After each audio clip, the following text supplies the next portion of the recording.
Guten Tag, everybody. Welcome back to the Cruel Wall. Yes. Oh, yes, this feels luxurious. Anyway, welcome back to the Cruel Wall from the German Grand Prix.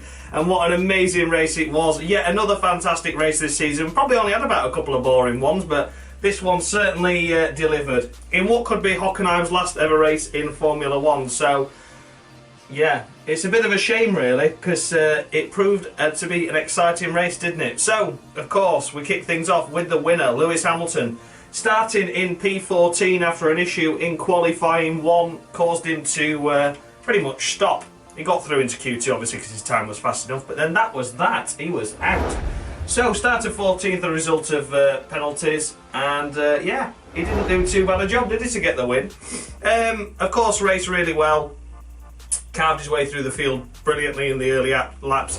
Teams and other drivers weren't really putting too much of a fight up. Obviously, the deficit between the top six and the rest of the field is just not worth fighting him. So they let him through with relative ease, and of course, then benefited from Vettel spanking into the wall like an absolute idiot whilst in the lead of the race.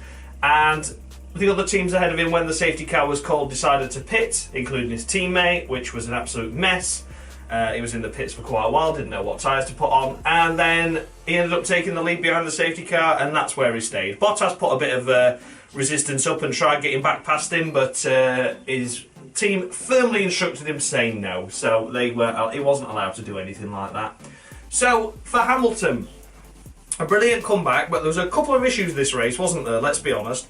He had the incident, of course, in qualifying where he decided to ignore team orders about stopping the car, and continued for at least another 3/4 of a lap. Then when it did actually come to a stop, started pushing it on a live circuit. Now I know people say, oh, that's dedication, but with the greatest respect, that's a bit stupid. You've ignored team orders there, which is just a no-no. I don't give a shit who it is. If they ignore team orders, I just don't approve. And of course then to push it on a live circuit and for it not even to be questioned by the stewards was a bit of an issue, I thought. I mean, yeah, I just thought that should have at least been investigated, and he should have been given a slap on the wrist for that, because that was silly. And then in the race, of course, he cut across the last corner because he was heading into the pit lane. Then he wasn't heading into the pit lane anymore. They told him in, then not in, out, stay out, come in, no, stay out, and then he ended up just cutting across the grass and staying out. So yeah, and then for that to be investigated and for them to admit, yeah, we fucked up, that were our problem.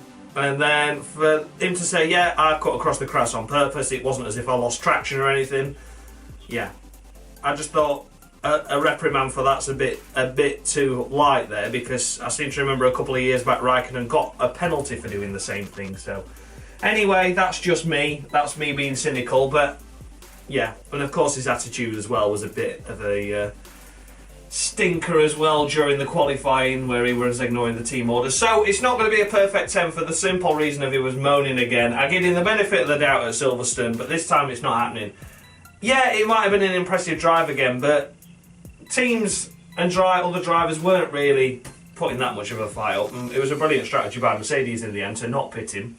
But I just feel that this weekend it was lost.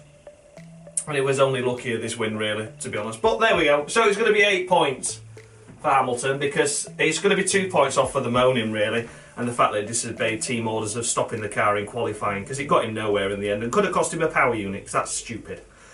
Second place was Bottas, told not to race his teammate in the end after catching up, and I think Bottas had a chance this weekend, I really do. Off the line, qualified second, remained second throughout pretty much most of the race. I think, actually, no, he got overtaken by Raikkonen, didn't he, off the line, so it was a Ferrari 1-2. But Bottas held third for quite a while.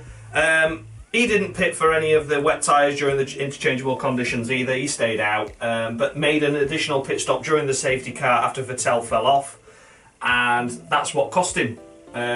He pitted, he had a really long pit stop, they didn't have any tyres ready for him, then they brought 2 sets out, and it was just a mess.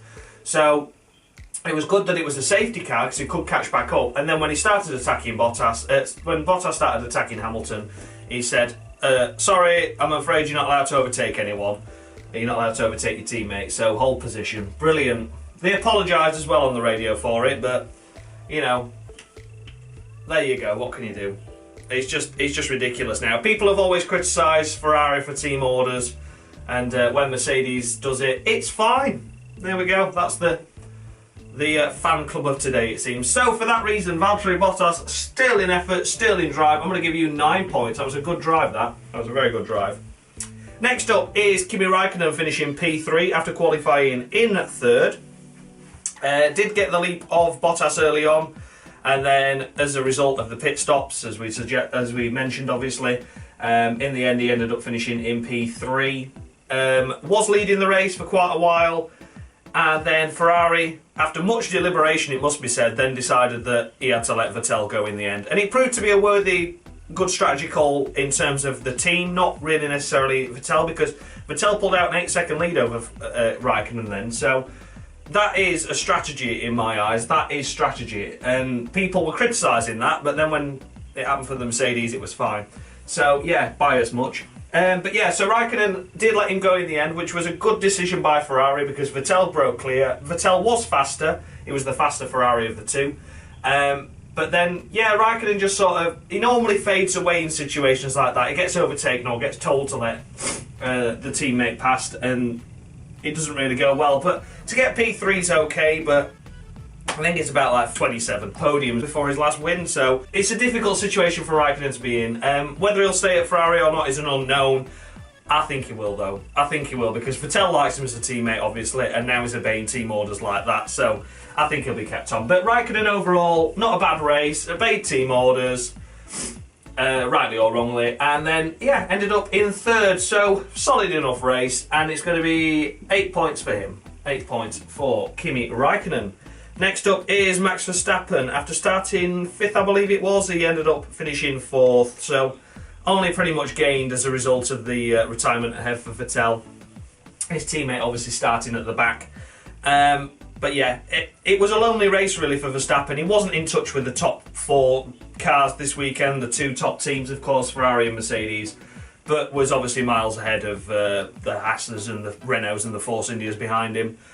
And yeah, he made a gamble, thought, well, we may as well stick into Zone and see what happens when the rain started coming down. Didn't work, came out after pitting again to put ultra soft tyres back on, and he ended up finishing in 4th place. So he wasn't going to lose out at all after that. I mean, he had 2 pit stops and still came out ahead of, the next nearest car, which was Hulkenberg then. So yeah, just shows you the dominance of the top 3 teams, but he wasn't really in touch with the Mercedes and Ferrari, so I had nothing to lose by pitting for the Inter, so no problems at all. 4th was pretty much the best he could hope for. 5th was the best he could hope for if all cars had finished. So for Max Verstappen, I'm going to award him 8 points as well. I think 8 is going to be fairly good here. 8 seems to be a good number. Next up is, of course, Nico Hulkenberg in the Renault. He did decide to stop for Inters as well and then came back on and put some ultras on. Yes, of course, Nico Hulkenberg qualified in 7th place. And yeah, ended up finishing 5th. It was really strange because the Renaults initially dropped down the order in the early stages of the race and just sort of mingled around but wasn't really doing much. And then in the end, benefited from the interchangeable conditions. But it's worth noting that even though he had a pit stop for the Inter tyres and so did Grosjean, they still finished ahead of Perez and Ocon, who didn't pit for the Inters. So there's a bit of a pace gap emerging there in my eyes. I mean, obviously we know Perez had the spin and things like that, and obviously Ocon had to come from the back, but it was just surprising to see that they had a pit stop in hand of the gap there. But yeah, worth noting. So yeah, a great race by Hulkenberg to finish in P5 as I try and stick my moustache back on because it's coming off. And yeah, best of the B teams, finished 5th and withstood the pressure from Grosjean behind at the end of the race. So great stuff by Hulkenberg, and that's going to be 9 points. 9 points for Nico Hulkenberg, a good result. Next up, of course, Romain Grosjean qualified in the top 10 with his teammate, of course, Kevin Magnussen. I think they finished around 6th and 7th, so 5th and 6th it was.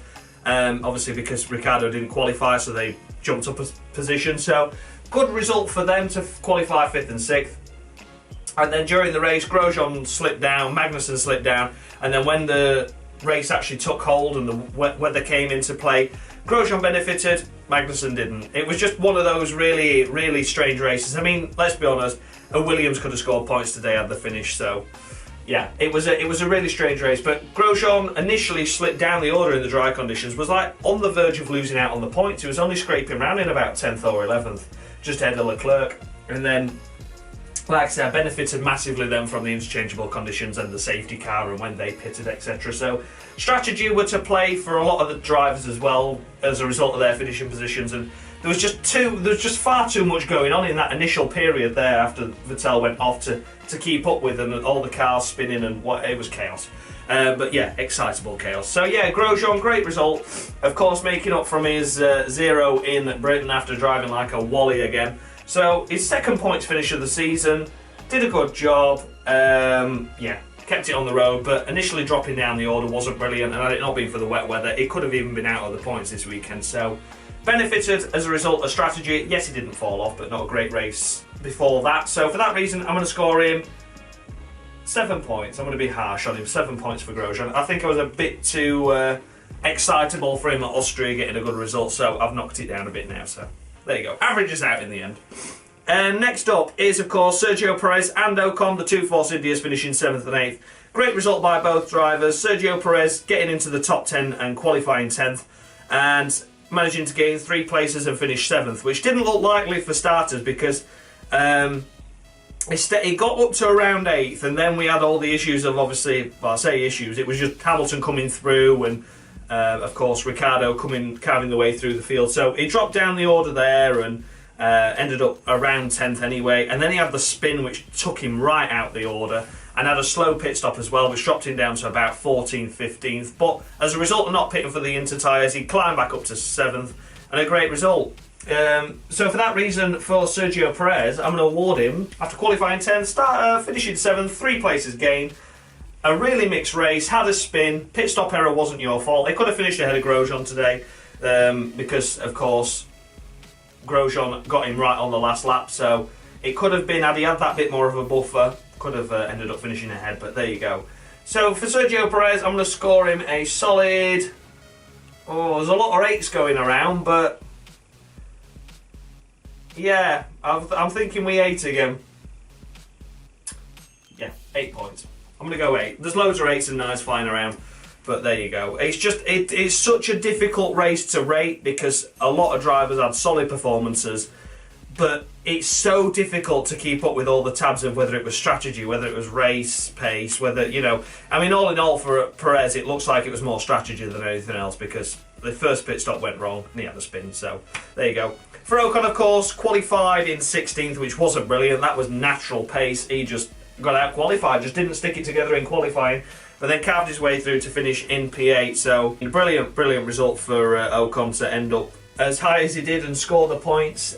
His first pit stop went well, and then obviously strategy of keeping him out on those tyres that he was on throughout the rest of the race was a great call, and that's what got him into 8th. So you never stop believing in points, despite a crap qualifying, and he didn't stop believing and did really well. So for that reason, I'm going to award Esteban Ocon. Oh, I'm not going to do another 9, am I? I'm going to do an 8.5 just to try and mix it up a bit because this is getting like the average wall rather than the cruel wall. But 8.5 for him. Marcus Ericsson, great result. One of my personal drivers of the day. Ended up out in Q2, qualifying 13th in the end, or somewhere around there. And then during the race, just kept it tidy. Only had the one stop, didn't stop for Inter tyres like his teammate Charles Leclerc did. And did a really good job, kept it on the road, kept it tidy, kept it honest, and there he was, P9, bagging a couple more points for the Sauber team, of course, catching up to Toro Rosso a little bit more this weekend as well, and of course, making sure that he gets some more points on the board. So he jumps ahead of Stroll now, would you believe? Only just jumping ahead of Stroll. But yeah, so Ericsson had a solid race this weekend, really chuffed to see him do well. Qualifying, okay, he got out-qualified by his teammate, but I think Leclerc's out driving that Sauber, whereas Ericsson's driving to the capabilities of it. Of course, it means he's getting showed up in the long run, but if he can deliver points results, then that's brilliant. And, of course, making up for his mistake at Silverstone. So, for that reason, Marcus Ericsson, I'm going to award him 10 points. It's going to be 10 points on the board because I thought that was a brilliant drive. He kept it on the road while his teammate couldn't. And, of course, in this situation where everything's chaotic, compare him to his teammate. It's the best way you're going to find out whether he did well or not. So, Hartley rounded out the top 10. He didn't initially, it was Sainz on the road, but he got a 10-second time penalty for overtaking during the safety car, which was a bit of a silly error, wasn't it? And I believe it was Ericsson he overtook as well. Or it could have been the lap car of Leclerc. I definitely know it was a Sauber. So finished 11th on the road and then 10th as a result of the penalty. So picking up a point for Hartley, which is brilliant to see because he's had such a shit season. Only 1 point scored until this moment, so he's got 2 now, so he doubles his tally. And yeah, he really did deserve the result, Hartley, because, again, he's had a crap season. Sometimes it's been his mistake, sometimes it's been the team error, but all in all, it's just congregated into one smelly mess of a season. And he deserved a point. He deserved a point, so he did well. Gasly ended up nowhere anyway in the end because he pitted for wets. Fuck knows why they did that, but anyway. But that can't take away from Hartley's result. So Hartley had a solid weekend, solid race. Pleased to see him do well. So for that reason, I'm going to score him 9.5. We're going to have to get some 0.5s out here because it's just, yeah. Anyway. Kevin Magnussen, of course, crossed the line in 12th. Finished 11th as a result of Sainz's penalty as well. Just outside the points in the hat.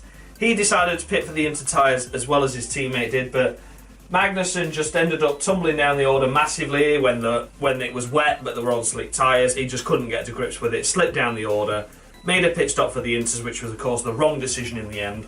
And then just didn't really get anywhere from there. He made a couple of spaces up because I think he came out of the pits in about 14th, made a couple of spots up, and then that was that. So it wasn't really a great race by Magnussen at all. He started off initially well, but the interchangeable conditions just ruined it for him. He'd have been on for the best of the B teams this weekend without a doubt, but the rain came, couldn't hack it, and slipped off the order. So for Magnussen, yeah, the strategy was wrong, which potentially cost him points, but he shouldn't have been down there anyway. Grosjean finished 6th this weekend, so, you know, Magnussen's had the upper hand of his teammate all season long, until this point, really. So, for that reason, Magnussen, I'm going to only award you, for that result, 5 points. Middle of the road, 5 for K-Mag. Missed out on points.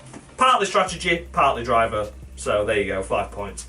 Next up, of course, Sainz, after finishing P10, demoted to P12 as a result of his silly error, which he's only got himself to blame for. So, for that reason, Sainz, not too bad of a qualifying, not too brilliant, just middle of the road average, and then got into the race and was running round in the latter half of the points anyway, around 9th or 10th.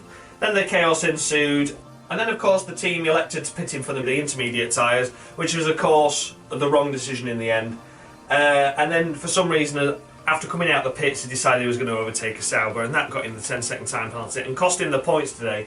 A point on the board, of course, when his teammate was finishing 5th. Wasn't going to be a brilliant result anyway, so he'd been marked down for that. But then overtaking, it was just a silly error and silly mistake to make. You can't overtake anything during a safety car, and he's been in it long enough to know that now. He's been in sport long enough. So have all these guys. So for that reason, it's going to be a dismal 3 points for Sainz. Didn't do brilliantly at all then, did he? Next up is Stoffel Vandoorne, and what can I say about him? Running round in pretty much last, and was last as well after the final. I think it was Sorokin got past him for 19th. Wow.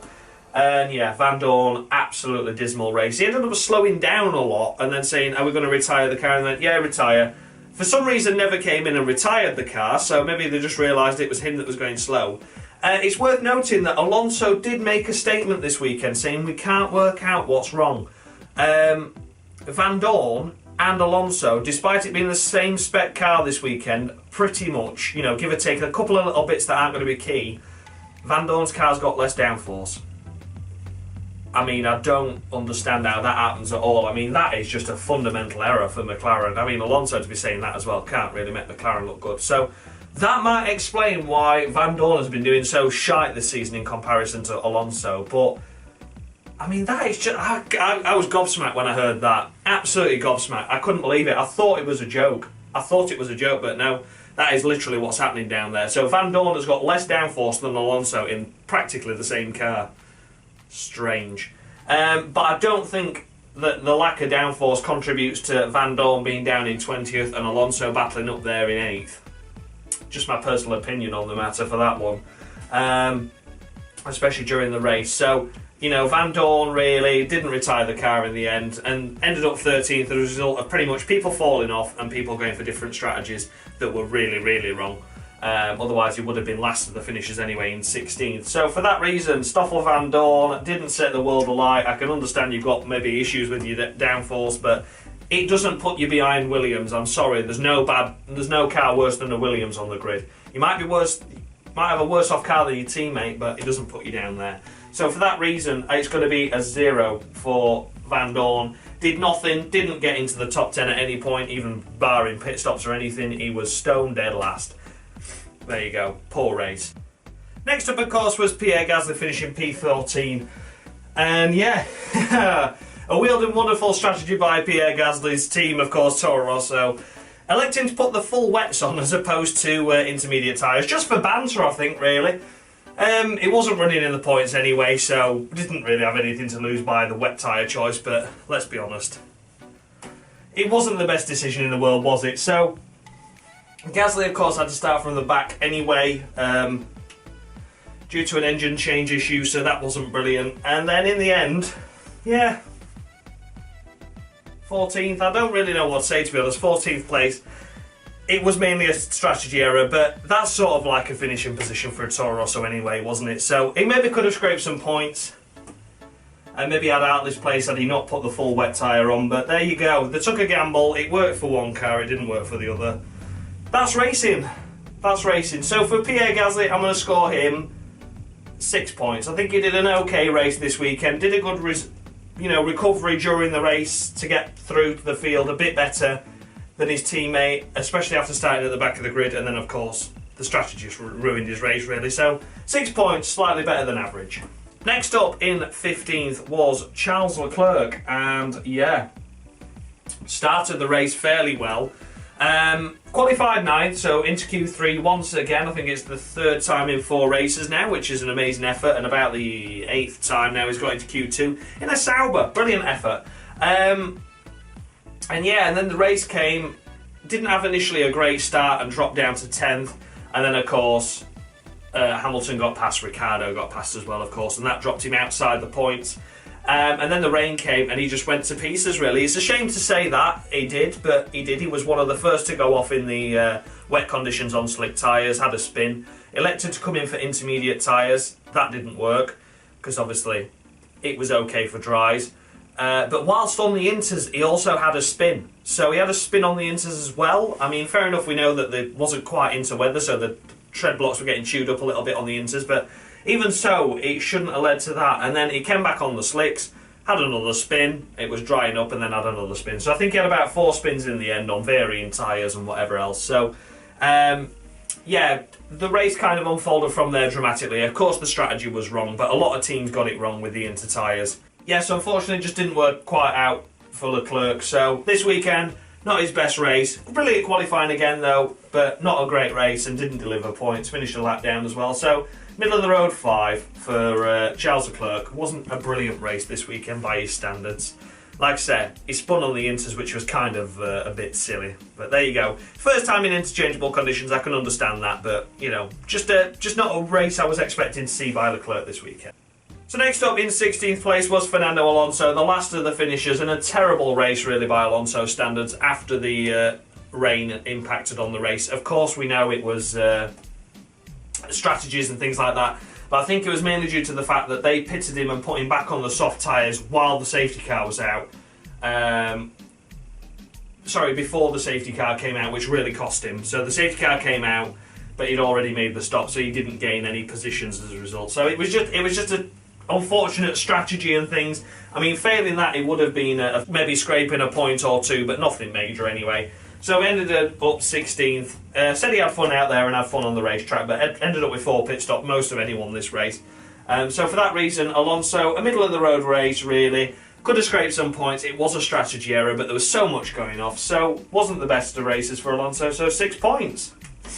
Then we come to the non-finishers, and we come up first with Stroll. Double Williams retirement this season. Keep saying about a lot of double retirements this season. This is another one. Lance Stroll was the retirement. Yeah, I'm not really interested, to be honest, in what Stroll did or what he did or what he didn't do. I think in the end it was an issue. It was an issue anyway. He didn't fall off. I know he didn't, but I'm not interested. So 0, and that's that. Next up, of course, Sebastian Vettel, leading the race comfortably by about 8 seconds and was leading it pretty much all race. And then made a costly error in the interchangeable conditions and fell off. Yeah.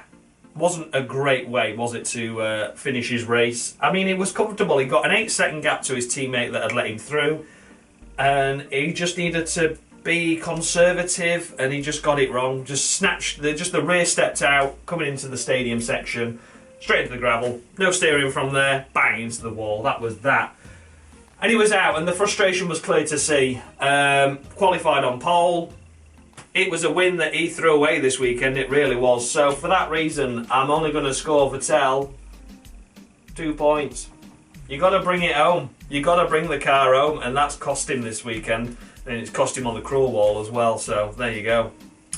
Daft error by Vettel. I've got nothing else to say on the matter. The race was irrelevant because he was out, so there you go. Sergei Sorokin out with an engine failure, I think it was. In the end, something let go on the Williams. So, yeah, brilliant race by Sorokin. To be fair, he had a brilliant qualifying. I'm going to say that now. Had a brilliant qualifying. I'm not going to take the piss with that.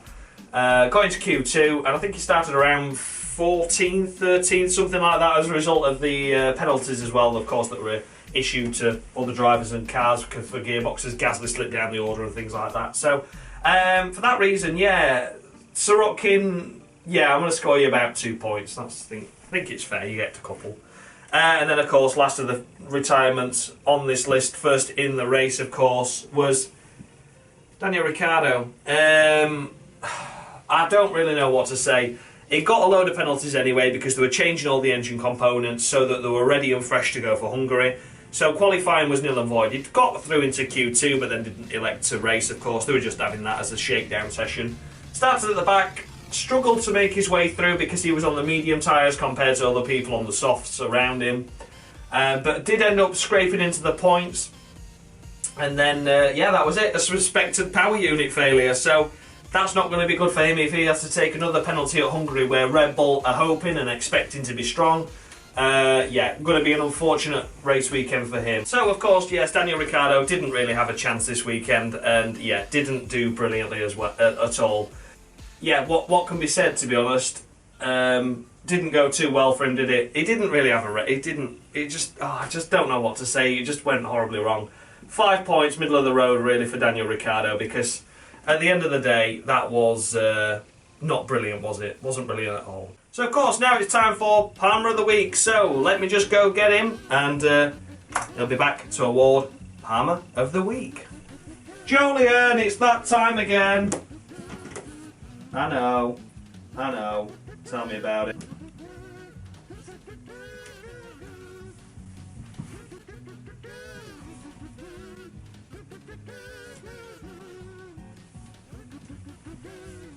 So there you have it, Jolyon Palmer has awarded.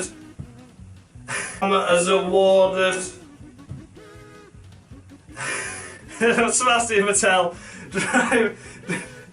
Palmer of the Week. I've got no idea what I'm saying anyway. That's thrown me down, but Tasha's fallen off. So yeah, it was, of course, Sebastian Vettel, Palmer of the Week, and can you really fault him? In true Palmer style, on for a good result, and binned it. So yeah, instead of having the championship lead, he's now lost it to Hamilton. What a wally this weekend, in front of his home crowd as well, so there you go. So that was, of course, the cruel wall from the German Grand Prix. Let me know your thoughts and feedback down below. Did I get any right? Did I get any wrong? I probably got quite a lot wrong, really. But there was just so much that was happening in the race, and it was difficult to keep up. That, and I only ended up watching the race highlights as well because of work. So yeah, ended up with a bit of a mixed strategy, really, for a lot of drivers, a lot of teams. And yeah, trying to keep up with it as best I could. It's a crazy, crazy race, and that's why we love it. So thanks a lot for watching, guys, and much love.